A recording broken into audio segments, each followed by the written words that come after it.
Welcome to my channel. This tutorial will be about Adobe Illustrator graphic styles, and we're going to be explaining how to create an embroidery stitch graphic style in Illustrator and how to save the graphic styles for later use. We will use the embroidery stitch graphic style as a text typography decoration on a fashion flat t-shirt mockup that will be a part of a fashion tech pack file. Let's start with opening a blank file in Illustrator.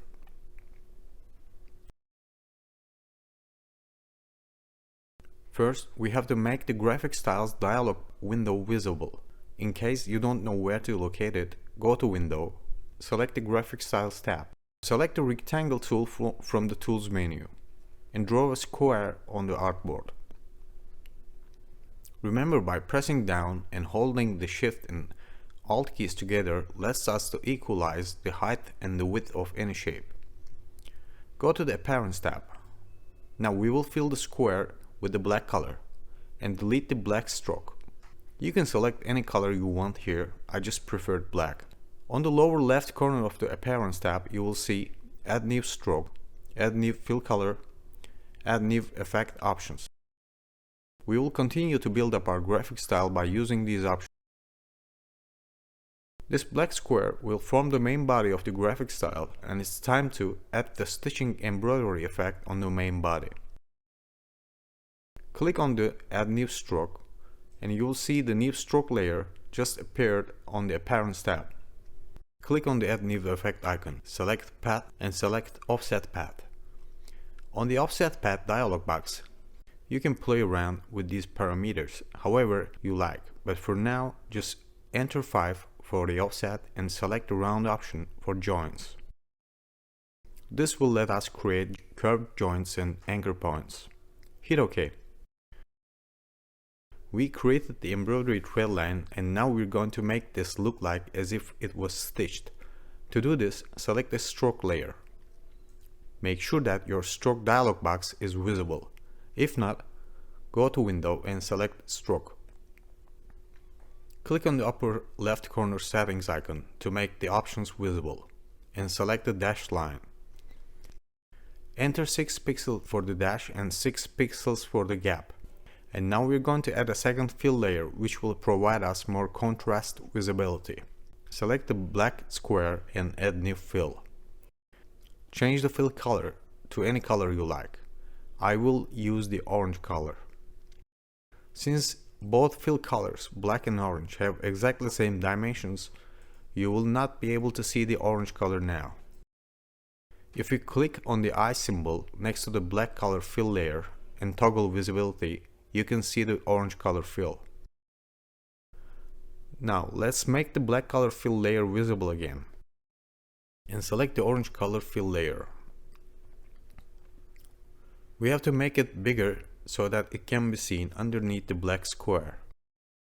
The orange colored areas will be our felt fabric. Those of you who are familiar with the embroidery applique decoration will recall the felt.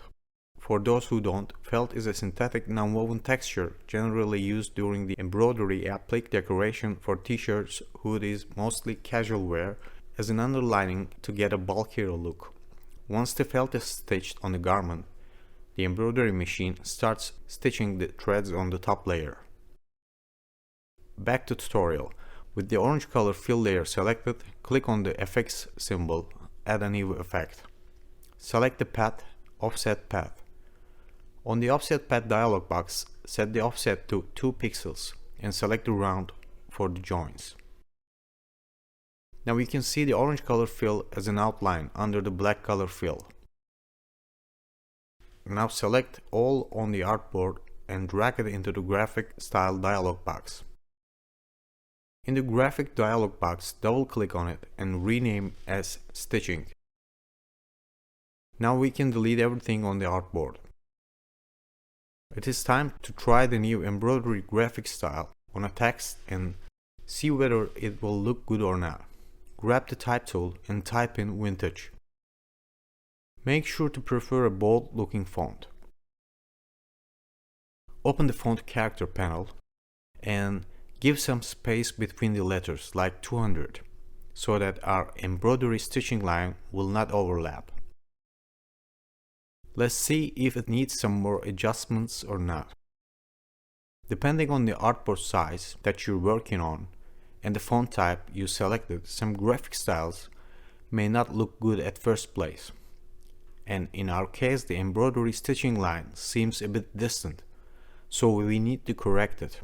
Go to Appearance tab, click on the offset pad layer and enter 3 instead of 5.